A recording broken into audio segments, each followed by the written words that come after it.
Regardez bien ces 3 photos. Vous y voyez 3 adolescentes. Elles ont toutes entre 14 et 16 ans et elles sont toutes passées par le même établissement scolaire. Mais elles ont encore un point en commun supplémentaire. Elles ont toutes vécu un calvaire et croisé le chemin d'un psychopathe. Sauf que l'une d'entre elles va avoir un destin légèrement différent des 2 autres. Et c'est son histoire que nous allons voir aujourd'hui.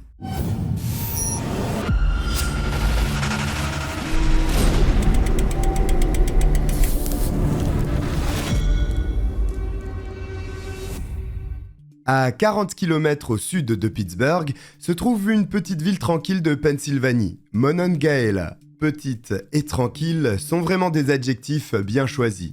Parce qu'avec ses 4300 habitants, Monongahela est vraiment microscopique à l'échelle des États-Unis. Et c'est quasiment une ville dortoir. Mais c'est précisément ce que recherchent les habitants. Un cadre paisible, de la verdure à perte de vue et surtout l'absence de stress des grandes villes américaines qu'elles ont l'habitude de transmettre. Parmi les résidents de Monongahela, il y a Jerry Cash qui rencontre Sherry, sa future femme alors qu'ils ne sont encore qu'au lycée. C'est en 1979 qu'ils se marient et 2 ans plus tard, en 1981, leur petite fille Tanya vient au monde. Les parents sont jeunes, mais Tanya est vraiment ce qu'ils souhaitent le plus au monde. Ils sont fiers de présenter leur fille à tous les membres de la famille et aux amis. Jerry et Sherry prennent soin de leur enfant qui est particulièrement curieuse. Elle pose des questions sur tout et tente de comprendre le monde qui l'entoure. Sherry l'emmène fréquemment au centre commercial pour acheter des vêtements, se faire coiffer et passer des moments de complicité. La petite famille part aussi souvent en voyage, dans des parcs nationaux, à Disney World. Et finalement, c'est un bonheur immense pour tout le monde. Une vie de rêve, tout simplement. Mais comme toute bonne chose a une fin, lorsque Tanya atteint l'âge de 8 ans, les premières difficultés apparaissent dans cette famille pourtant si soudée et proche.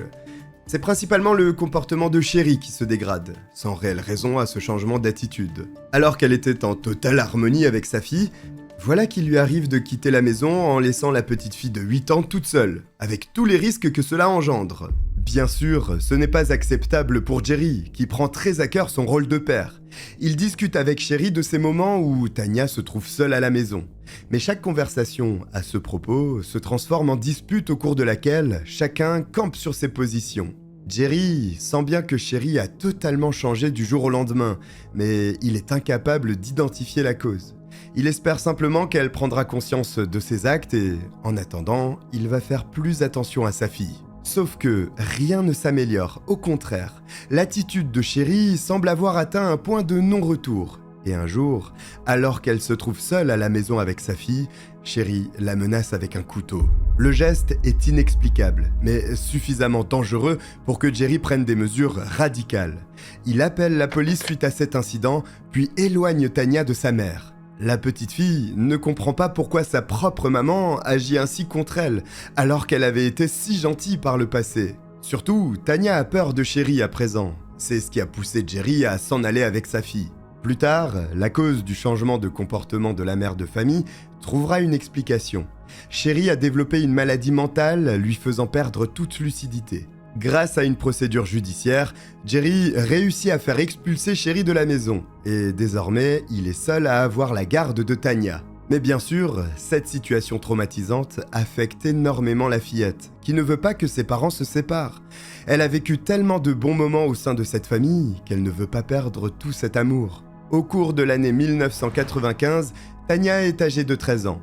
Et cette famille heureuse, qui s'amusait dans les attractions de Disney World, n'est plus qu'un lointain souvenir, puisque cette année, la rupture entre Jerry et Sherry est officialisée par le prononcé d'un divorce.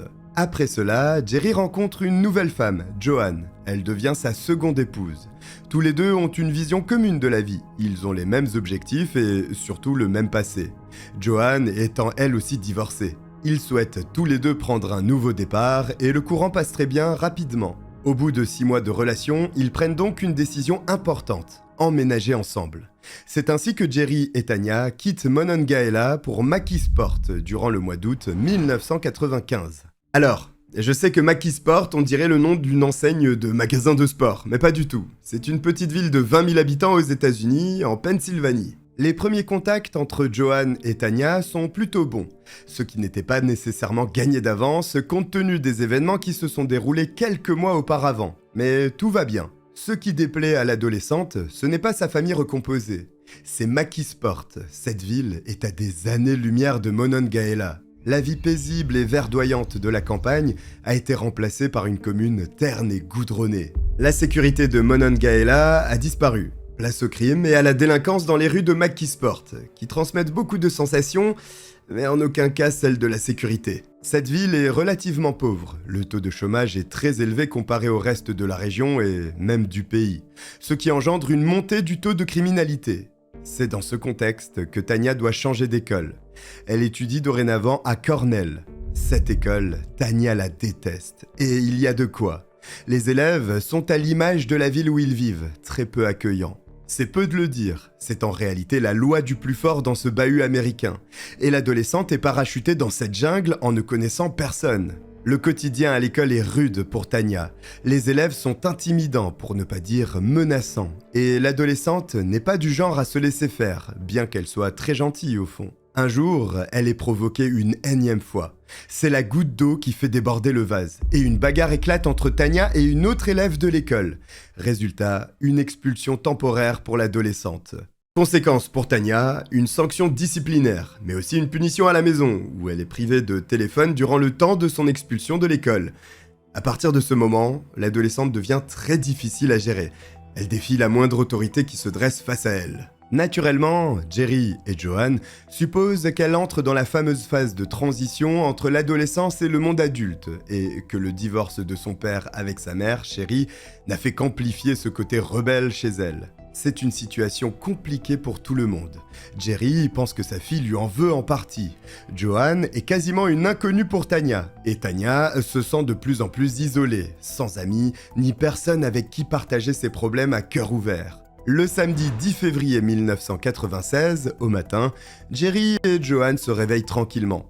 Mais dans les escaliers de la maison menant au sous-sol, le père découvre le pyjama que sa fille portait la veille au soir, jeté au sol. Curieux, il se rend à la chambre de Tanya, mais l'adolescente n'est plus là.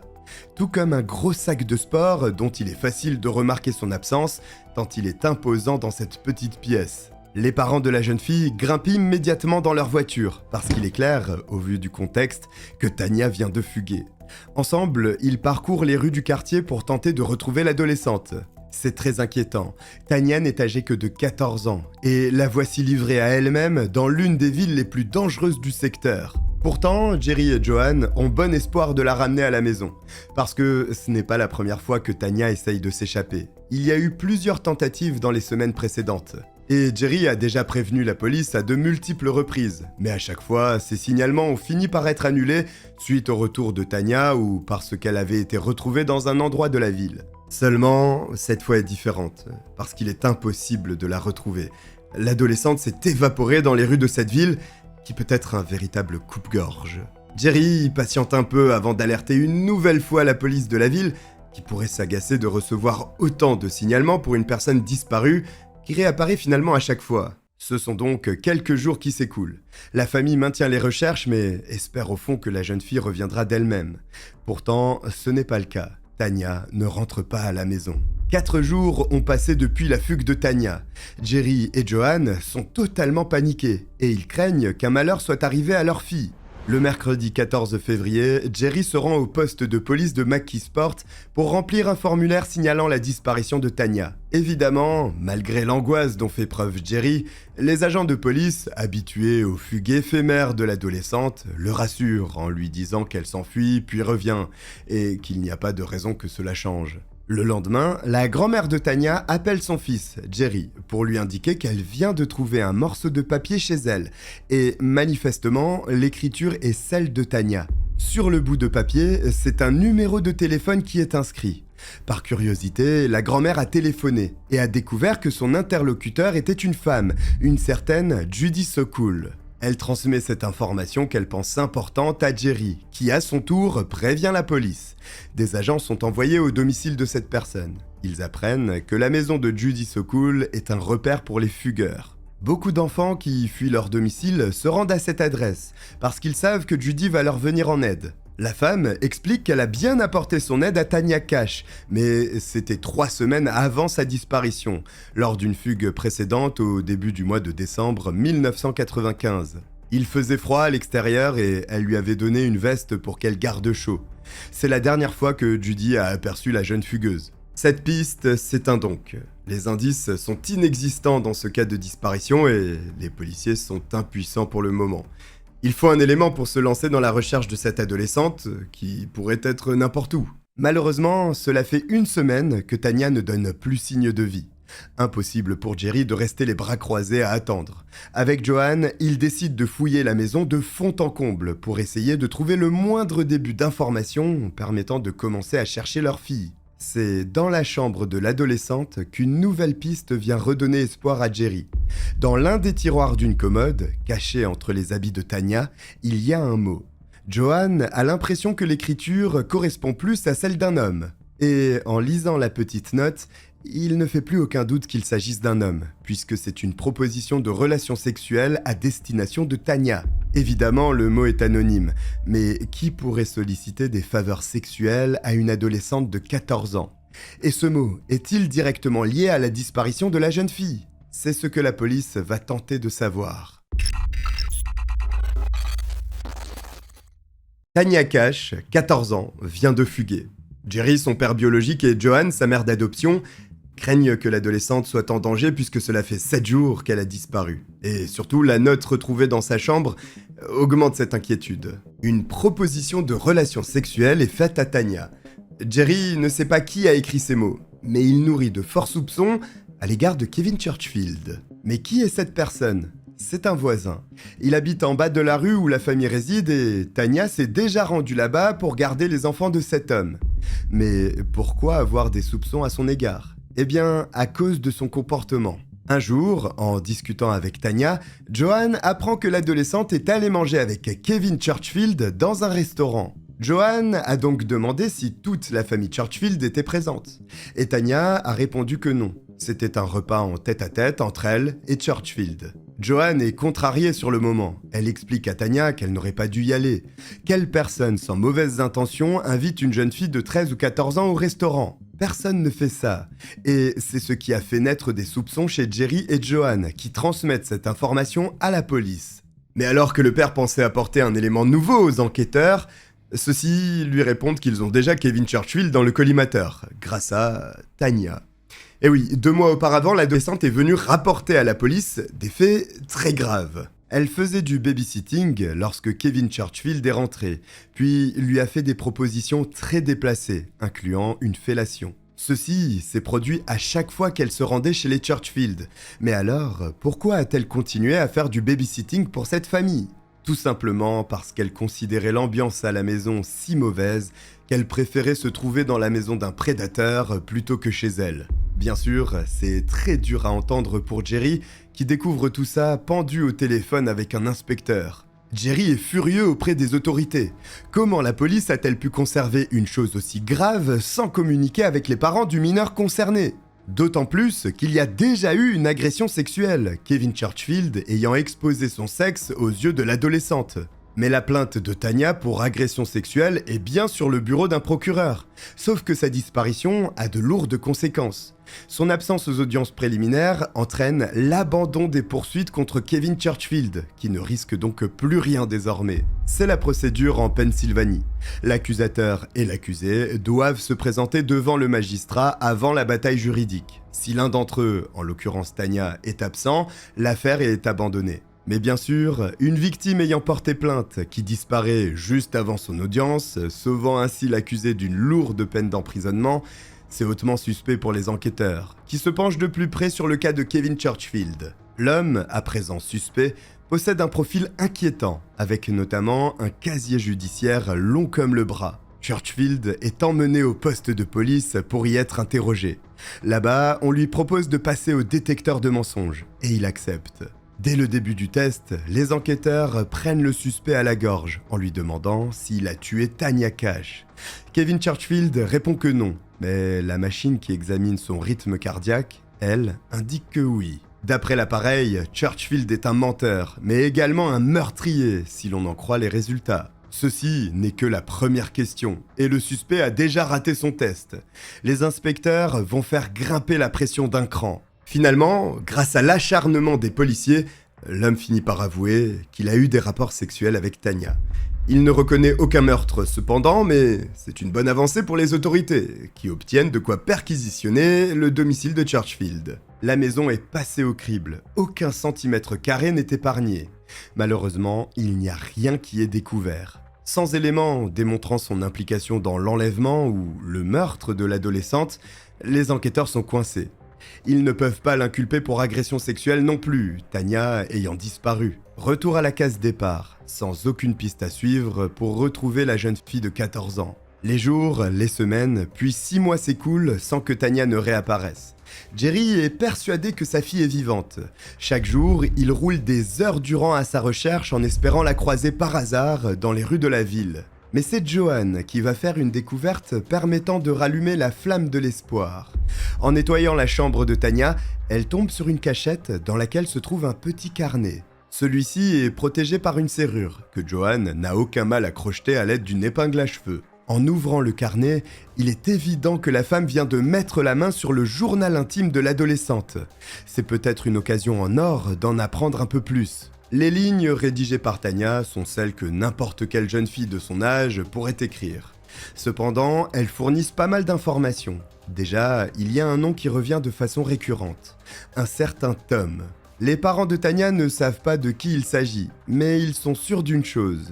Leur fille avait le béguin pour lui, si l'on en croit la façon dont elle en parle et les cœurs autour de son nom. Judy Sokol est aussi mentionnée dans le journal intime, mais les policiers sont déjà passés chez elle. Le plus important est de savoir qui est ce Tom, et pour connaître son identité, il faut passer par Judy, puisque d'après les lignes du carnet de Tanya, Tom et Judy se connaissent. Des enquêteurs rendent une nouvelle visite à Judy Sokol, pour lui demander ce qu'elle sait à propos de ce dénommé Tom. La femme raconte qu'elle aurait entendu parler de Tanya. L'adolescente aurait révélé être amoureuse de Tom, et Tom, c'est l'agent de sécurité du collège de Cornell, où étudie l'adolescente. Le nom complet de l'agent de sécurité, c'est Tom Hawes, à qui Tanya aurait écrit une lettre d'amour, ce qui est également indiqué dans le journal intime de la jeune fille. Cela aurait pu être romantique et mignon si Tanya n'avait pas 14 ans et Tom Hawes 38 ans. Quoi qu'il en soit, l'objectif est atteint.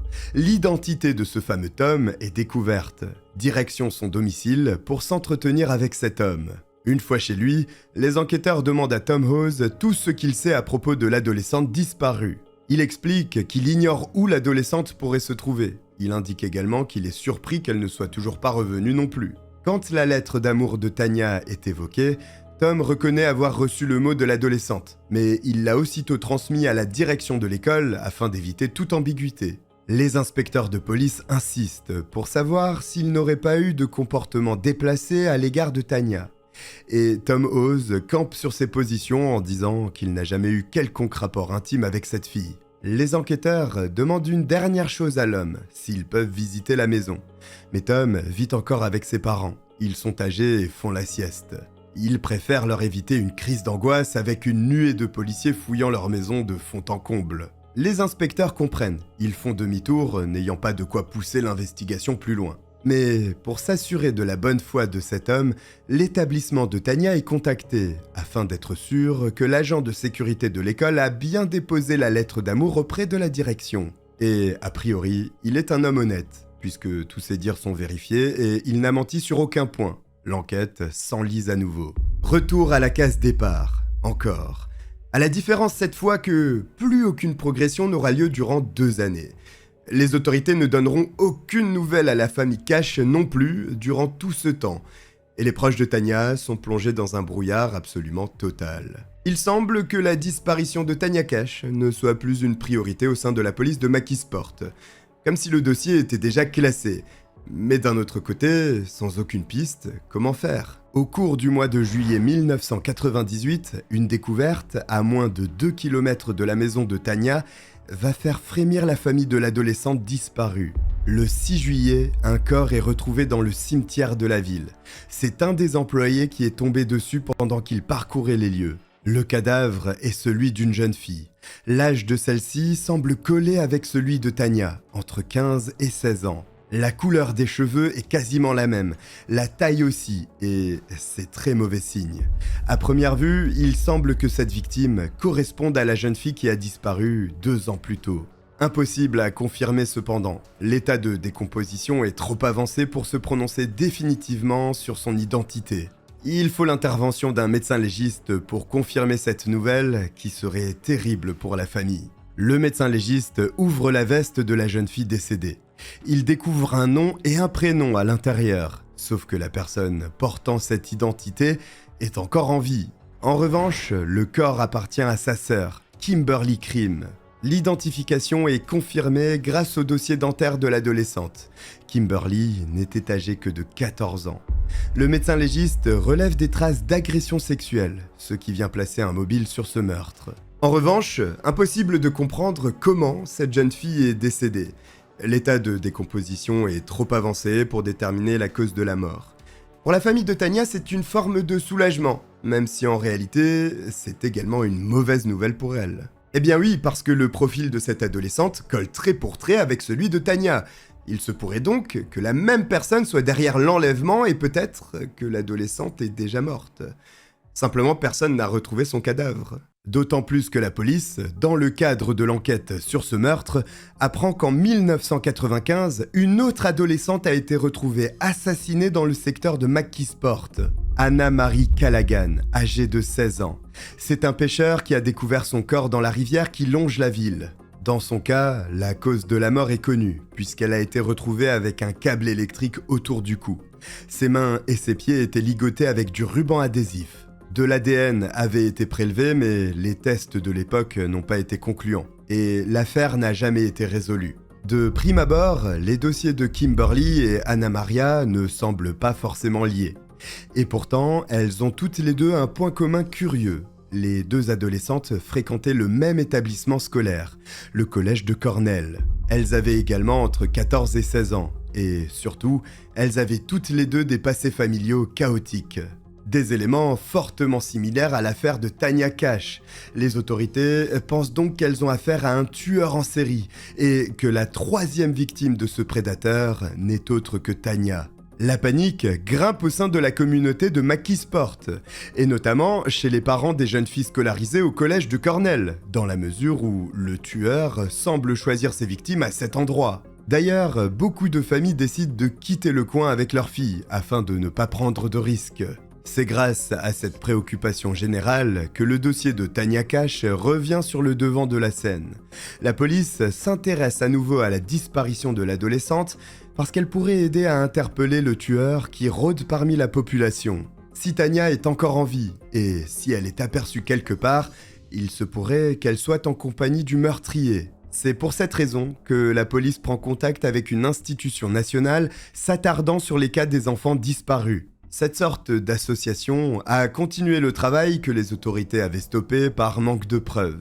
Et des informaticiens ont notamment créé le portrait de Tanya pour le faire correspondre à l'âge que l'adolescente aurait eu 2 ans plus tard. Ce portrait est récupéré par les enquêteurs pour être diffusé au niveau national. Il est également imprimé sur près de 400 millions de briques de lait que les Américains prennent en main chaque matin. Malgré tous ces efforts, aucun tuyau valable n'est communiqué à la police. Les 3 affaires, celles de Kimberly, Anne-Marie et bien sûr Tanya, tombent finalement aux oubliettes. Voilà 10 années qui ont passé depuis la disparition de Tanya Cash. Durant tout ce temps, comme cela s'est déjà produit auparavant, la famille n'a jamais été informée de quoi que ce soit à propos de l'enquête. Sûrement parce qu'elle est au point mort depuis près d'une décennie. Mais au fond, la famille ne perd pas espoir, puisqu'aucun corps n'a été découvert. Simplement, pour les autorités, l'enquête est terminée. On ne saura jamais ce qu'il s'est passé. Personne ne s'attend à ce que cette affaire reparte. Et pourtant, en 2006, un appel fait basculer toute cette histoire. Et le pays va de nouveau entendre parler de Tanya Cash. Au cours du mois de mars 2006, cela fait 10 longues années que plus personne n'a eu de nouvelles de Tanya Cash. Mais le mardi 21 mars 2006 est une date qui va tout changer. La police de McKeesport reçoit un appel téléphonique. On leur indique que Tanya Cash est retenue prisonnière chez un certain Tom Hawes, l'agent de sécurité du collège de Cornell. Un enquêteur est envoyé au domicile de l'homme pour vérifier si c'est bien vrai. Et si c'est le cas, la police aura bien raté son coup. Mais cela peut tout à fait être un canular. Malheureusement, il y a des gens que cela amuse. Bon, l'agent se trouve devant la maison de Tom Hawes.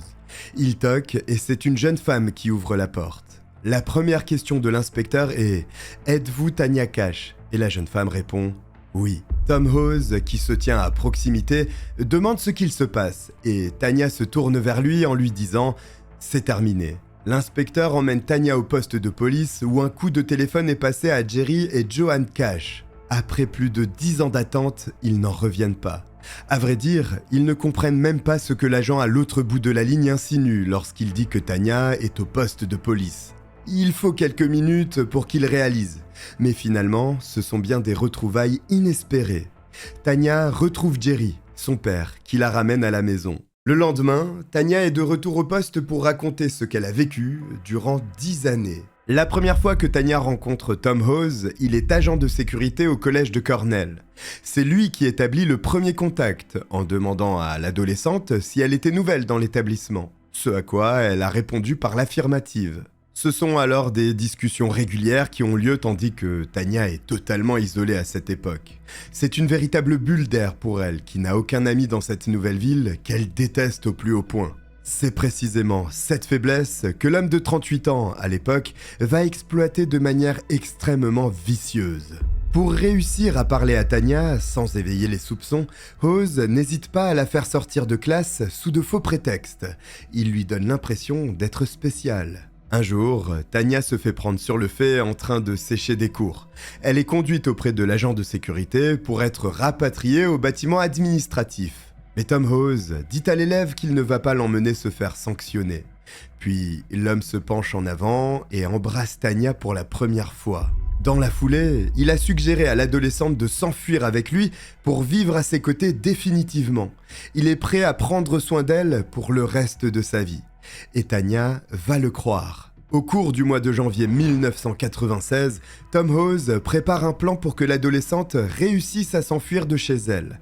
Il lui transmet des instructions très claires qu'elle a simplement à suivre. Tanya doit se rendre chez Judy Sokol, qui est une amie de Tom. Là-bas, l'homme sait que Tanya se sentira en confiance. Elle ne paniquera pas. Et c'est la planque parfaite pour passer au reste du plan.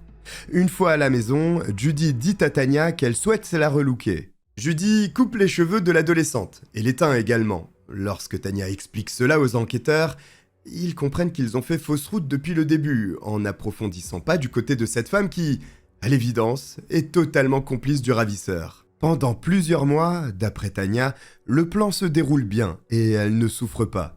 Elle vit chez Judy Sokol et Tom Hawes se présente tous les jours après le travail pour voir l'adolescente, qui se sent bien dans ce nouvel environnement. C'est pourtant à cet instant que le calvaire de Tanya commence. Hawes profite de la confiance gagnée durant des mois. Un soir, il réussit à faire boire l'adolescente qui finit totalement saoul. C'est ainsi qu'il parvient à abuser sexuellement de la jeune fille et lui fait perdre par la même occasion sa virginité. Tanya s'est sentie mal après cet acte terrible, mais sous l'influence de l'alcool, elle ne sait pas si ce qu'il s'est passé était normal. Évidemment que non, mais nous parlons là d'une fille totalement perdue et manipulée depuis des mois. D'ailleurs, la manipulation continue. Tom Hawes dit à Tanya que si elle fait l'erreur de retourner chez elle, ses parents entreront dans une colère noire contre elle et sa situation sera encore pire qu'avant. En disant ça, il sait que c'est ce que craint absolument l'adolescente. Il parvient à ancrer au plus profond de la jeune fille qu'elle n'a plus envie de rentrer chez elle. Et cela fonctionne, elle reste avec lui. Seulement, Judy Sokol ne veut plus prendre le risque d'héberger l'adolescente. C'est alors que Tanya se retrouve contrainte de suivre Hawes chez lui, où le cauchemar va continuer et même s'amplifier.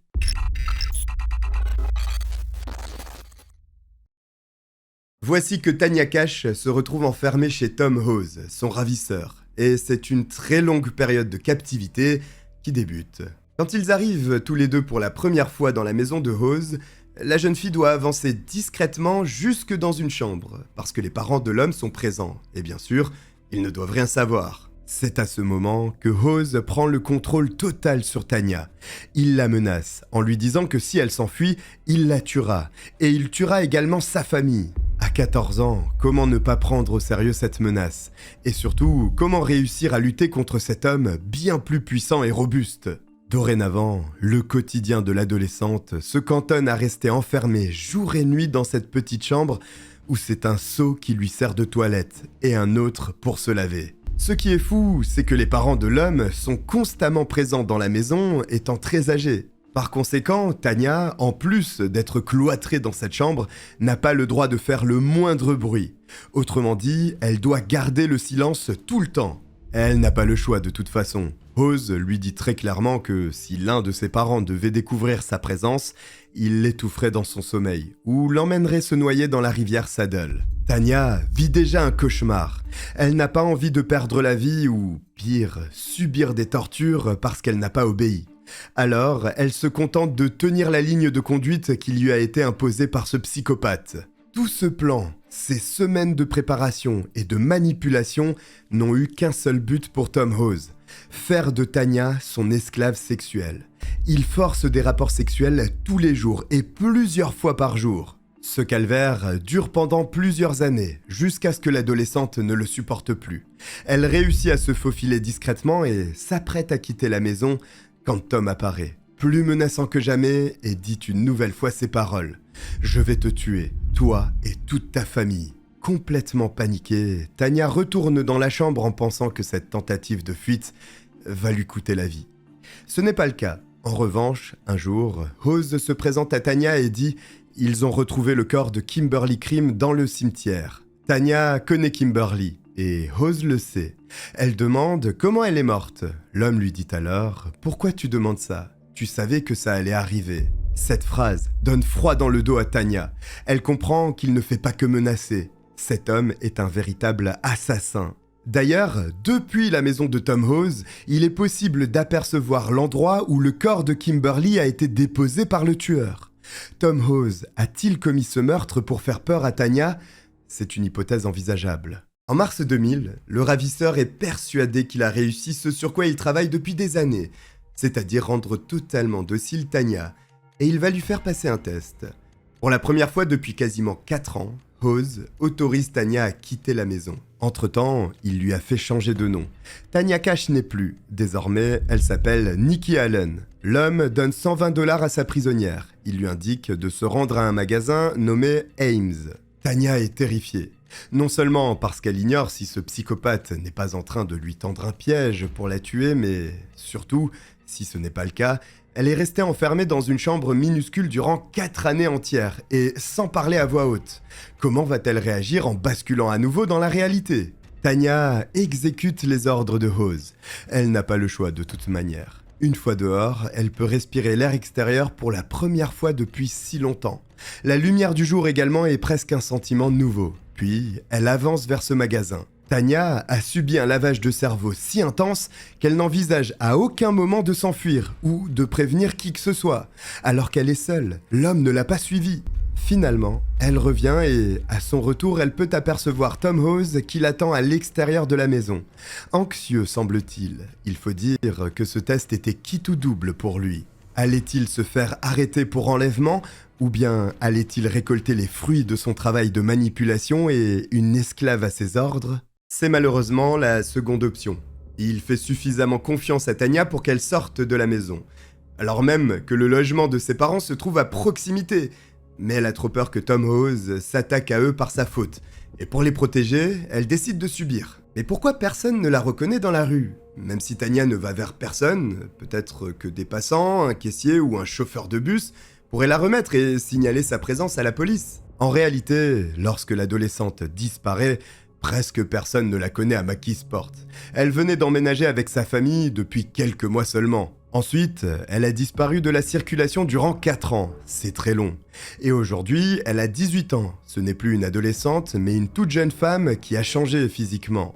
La reconnaître devient très difficile, et d'ailleurs, personne n'y parvient. Elle passe totalement inaperçue. Tellement que Tom Hose ressent une confiance suffisante pour présenter la jeune femme à ses parents en la faisant passer pour sa petite amie.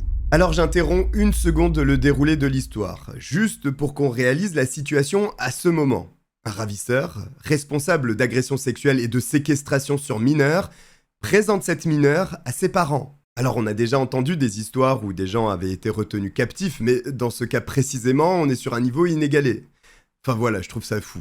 Je pense que vous aussi, mais n'hésitez pas à me le dire en commentaire. Les années continuent de passer. 5 ans, conduisant en 2005. À ce moment, Tanya perçoit une allocation et se rend régulièrement à un petit magasin du coin nommé JJ Deli Mart.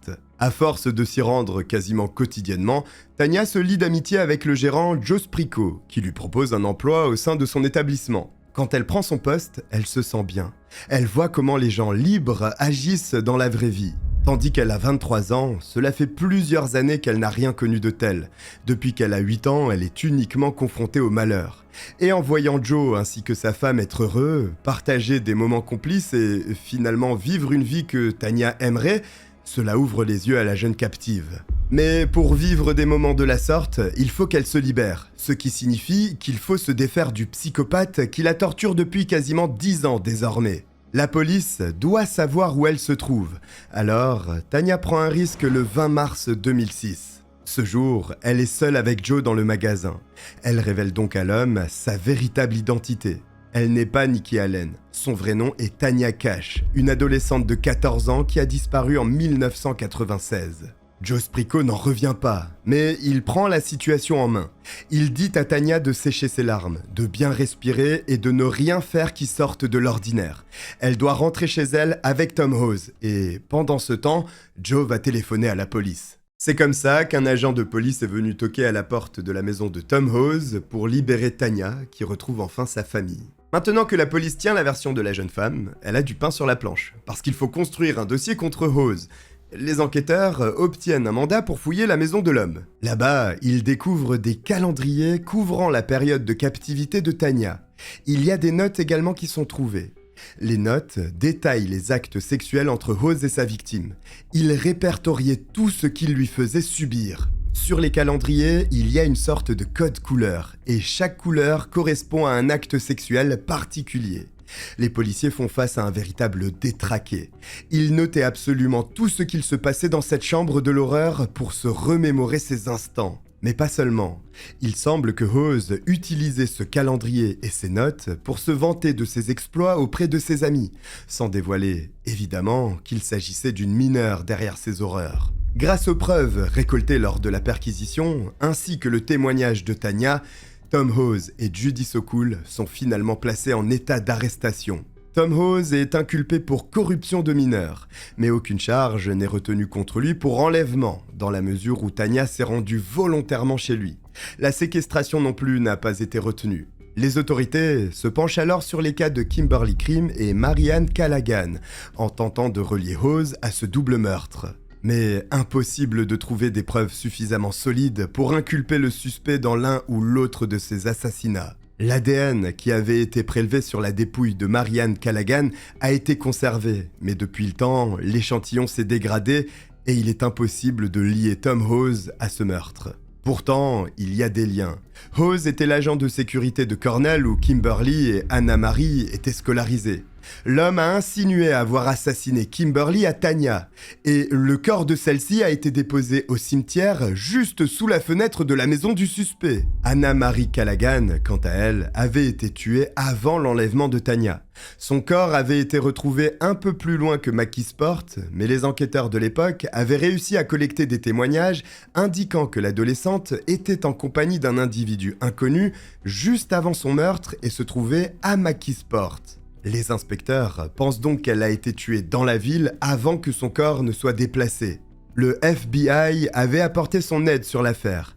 Tom Hose est un suspect sérieux, voire celui tout en haut de la liste, parce que ce genre de profil correspond à celui des sadiques sexuels. C'est-à-dire qu'il planifie tout à l'avance et minutieusement avant de passer à l'acte. Anna-Marie était sûrement sa première victime, mais le meurtre a été si bien réalisé que personne n'a pu remonter à lui. Tania, qui a ensuite été transformée en esclave sexuelle, est dans la lignée des envies de ce psychopathe qui trouve du plaisir dans la soumission des autres. C'est en faisant d'elle ce qu'il veut qu'il prend du plaisir.